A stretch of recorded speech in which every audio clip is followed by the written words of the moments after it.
The Filippo brothers, also known as the famous YouTubers Raka Raka, released their first feature-length horror film back in 2022 called Talk to Me, where a group of friends discovered that they can summon spirits using a mysterious embalmed hand, turning it into a thrilling party game, until one of them takes it too far and unleashes something truly terrifying. Talk to Me was a hit, and probably my favorite horror film of 2023, next to When Evil Lurks. I really enjoyed that one as well. And they're already working on the sequel, Talk to Me. Pretty clever naming right there. But there was another little horror film that they were writing at the same exact time that they were writing Talk to Me, and that film was called Bring Her Back, about a brother and sister who uncover a terrifying ritual at the secluded home of their new foster mom. Now, I'm gonna be honest, Bring Her Back was a pretty good horror film, and if you're a fan of these directors or just love horror films, then you should definitely go out and support this one. It's got great creepy moments, awesome camera work, a good story, wild body horror, and all-around disturbing imagery in general, and just about everything you might want from a horror film. So personally, I'd give this film like a 7.5 out of 10, maybe even an 8. But what caught my attention about this film, and just the one thought that I just could not seem to shake, was that it felt like they simply recycled the concept of Talk to Me. And here's where the video is about to get into spoilers, so if you have not seen either of these films yet, and you don't want them spoiled for you, you should click away now.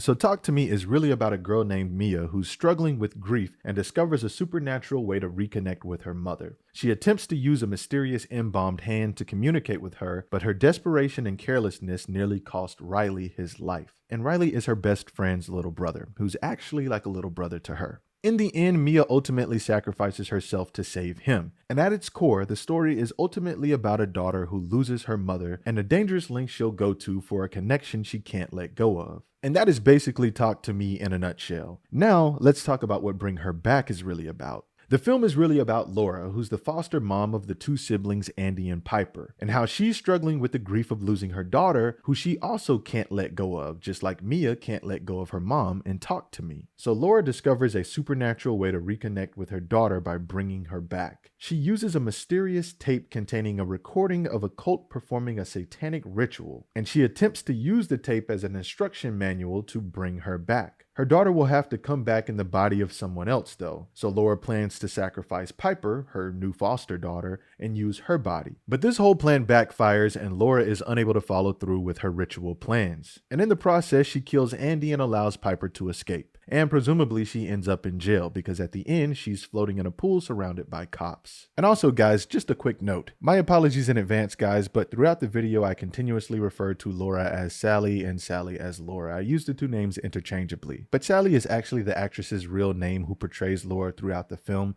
so my apologies for the confusion, but if you hear me saying Laura or Sally, just know I'm referring to Laura. Just wanted to clear that up for any possible confusion later throughout the video, and now back to the video. Now right away, just with me covering the short versions of both films alone, you can probably already catch the similarities. Possession and grief are probably the obvious two that jump out at you first. Both films use possession as a narrative tool in their films, but in a slightly different way. Riley becomes possessed, and if Mia takes too long to save him, his soul will be lost forever. In Talk to Me, the idea of being possessed is fun in the beginning, and eventually it becomes dangerous by the end of the film. In Bring Her Back, the idea of possession is evil from the start, but eventually we sympathize with the antagonist and we understand how she sees possession as a way to get her daughter back. But the idea of possession never becomes a lighthearted idea in the film, but we at least come to understand Sally's pain and desperation that led her to wanting to attempt such a heinous act.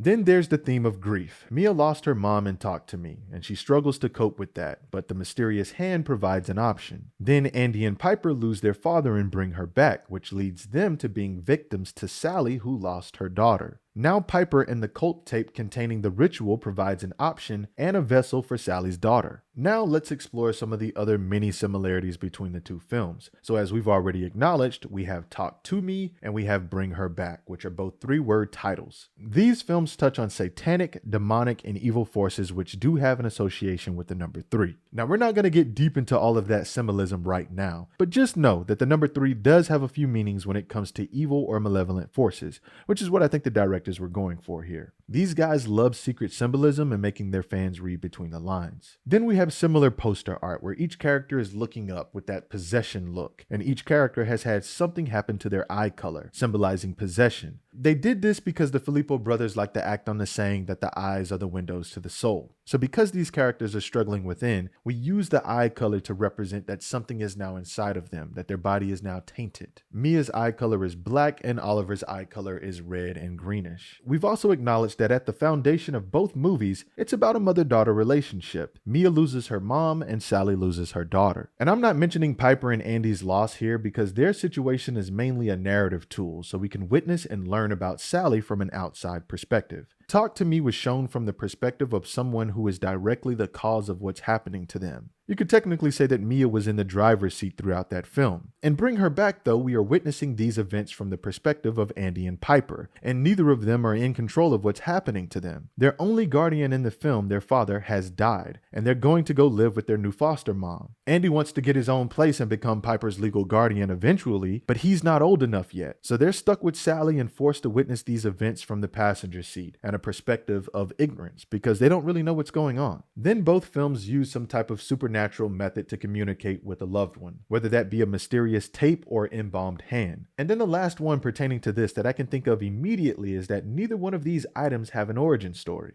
In Talk to Me, no one really knows the truth behind where the embalmed hand came from. There are speculations and myths throughout the film from different characters, but no one really knows for sure. And in Bring Her Back, we don't know the true origins of where Sally got the tape of the cult from. And there's also never any speculation about this because, well, the characters are never really around when Sally is watching the tape. She's never caught while watching it by anyone. This is something that only we know as viewers that the characters are not aware of. All we know is that she has the tape, and at the point of meeting her in the film, she has already performed the first half of the ritual, which is possessing Oliver with a demon that will help bring her daughter back. And just in case I forgot to explain it, Oliver is a kid that she kidnapped, but she lies to Andy and Piper and tells them that he's also adopted. So she kidnapped Oliver and possessed him with a demon that is supposed to help her bring her daughter back. And we also find out later that Oliver isn't his real name. And also she thinks that what's inside of Oliver is an angel because of what it's able to do for her. But she summoned this thing from what seemed to be a satanic ritual on a tape.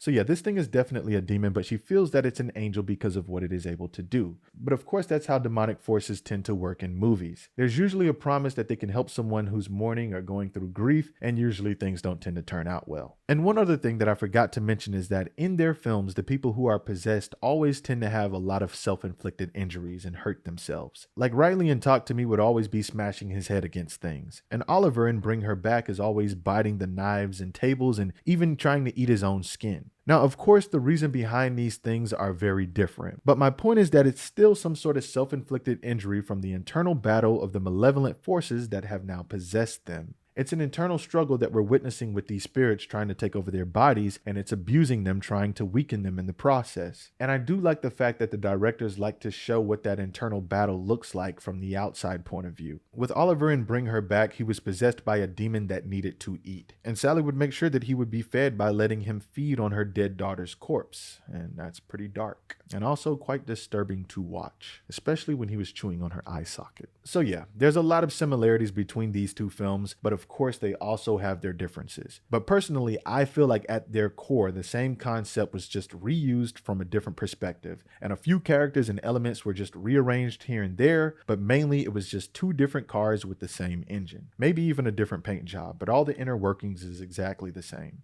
And that's my analogy for these two films. Now, they wrote both of these films at the same time when they were going through a very difficult loss in their family, which is why these films share a lot of the same DNA. I honestly think they were just gunning for a deal, and I think Talk to Me just turned out to be the winner in first place. I think the studio felt like Bring Her Back was just similar enough to be successful, like they saw those dollar signs, but different enough to be a standalone film and be its own thing. And those are my thoughts on Bring Her Back, and this is just my opinion. I'm still a big fan of these guys, and I cannot wait to see their next project. And also, if you've seen both films already, please let me know your thoughts down below on if you agree or disagree. I'd like to hear everyone's thoughts on the film, but until next time, thank you guys for watching.